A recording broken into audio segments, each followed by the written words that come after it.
Unaware of what transpired, despite his grandson's unconscious status and the residual stench wafting under his hairy nostrils, the old man remained seated with his eyes riveted to the screen.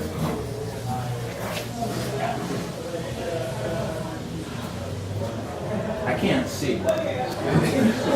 As the old man and his grandson walked through the shopping mall's crowded halls, inundated by displays of flashing lights, artificial evergreens, and the cycloramas of robotic Christmas critters, the old man nudged his grandson with a wink and enthused, "That was one hot pistol of a motion picture, huh, Froggy?" The little boy's grandfather called him Froggy, or Froggy Chocolates. He didn't know why. "There's nothing like a good Christmas picture to put you in the holiday spirit." Froggy said nothing. His stomach tossed like a ship on angry seas, and his vision spun in the wayward circles of an erratic gyroscope. His legs wobbled as if made of pliant rubber, and the inside of his mouth tasted like, well, a McDonald's Happy Meal. Of course. "That was a real whiz-bang of an ending, too," his grandfather continued. "It had plenty of piss and vinegar. Santa showed them sand monkeys they can't mess around with Christmas and get away with it." Froggy didn't need reminding.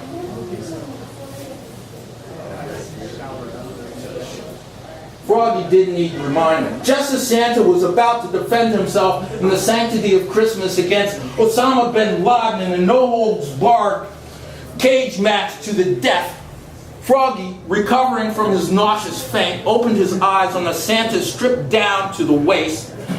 Thick, curly tufts of white hair grew on Santa's back. His belly's excessive corpulence sagged over a loincloth. The loincloth enfolded his flabby, fish-white haunches like a baby's diaper. Osama stood in the corner laughing at the bearded fat man with his boys, smoking a hookah. The hookah was packed with chalk-colored gravel. He asked Santa if he wanted to beam up before the brawl.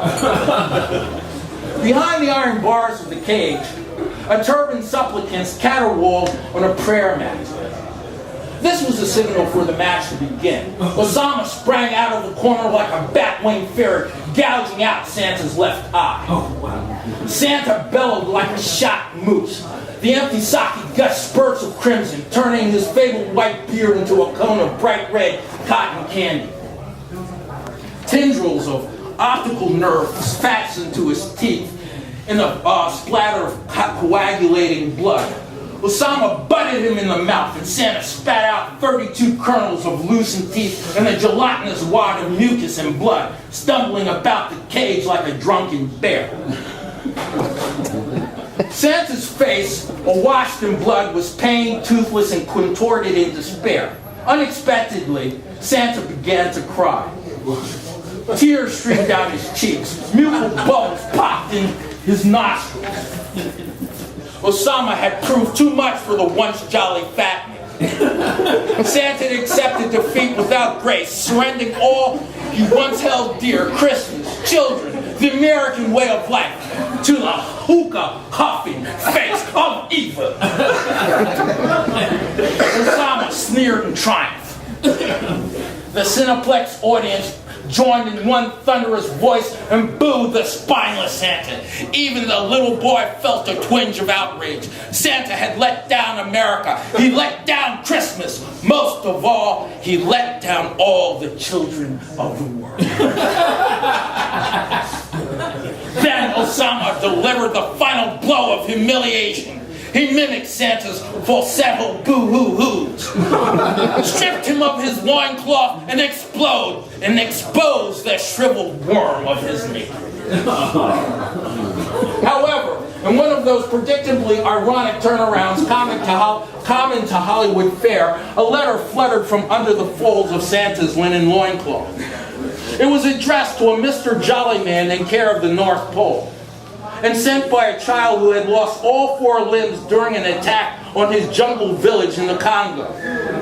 The letter was a painstakingly written scrawl, smudged with imprints of the child's lips. Clearly, he had written it with a leaky Bic pen gripped between his teeth. It read, Jolly Woman. How is the horned animals with the red nose that lights up and goes on and off? My life is not good. Soldiers chopped off my arms and legs and ate them. For Christmas, I want to live with you and Mrs. Jolly Woman and all your little jolly men and make free stuff to give away to all the children of the world. I have no hands or feet, but you would be surprised what I can do with my mouth.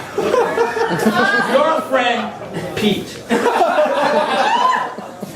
Upon reading this letter, Santa had decided then and there to raise the child in the snowy climes of his North Pole reindeer ranch. He and Mrs. Claus would feed him heartily on a diet of caribou chops, walrus steaks, and quivering globs of beluga blubber.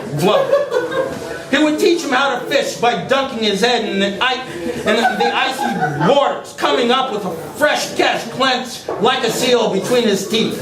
He would not only employ the child in his enchanted workshop making wondrous and magical toys, but he would bring him along on his sleigh for his yearly mission of spreading joy and good cheer. All his plans came flooding back into memory as a letter floated into bloodshot view. Now his tears of self-pity seem ridiculous compared to the sufferings of that limbless Congolese child. Santa's resolve returned with the fury of an Olympian god. No! He dry whispered to the sneering Osama in his best Clint Eastwood voice, I ain't going out like a sucker. He raised his fist in the air and roared a mighty ho, ho, ho. Then rushed the surprised Osama with the swiftness and power of a rhino. He kneed Osama in the groin, knocked him to the floor, and grabbed him by the shaft of his manhood.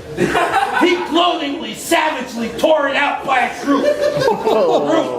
As Osama shrieked in agony, bleeding profusely, the one-eyed and toothless Santa waved the bloody trophy high above his head, dancing the primate's dance of victory. Froggy once again fainted.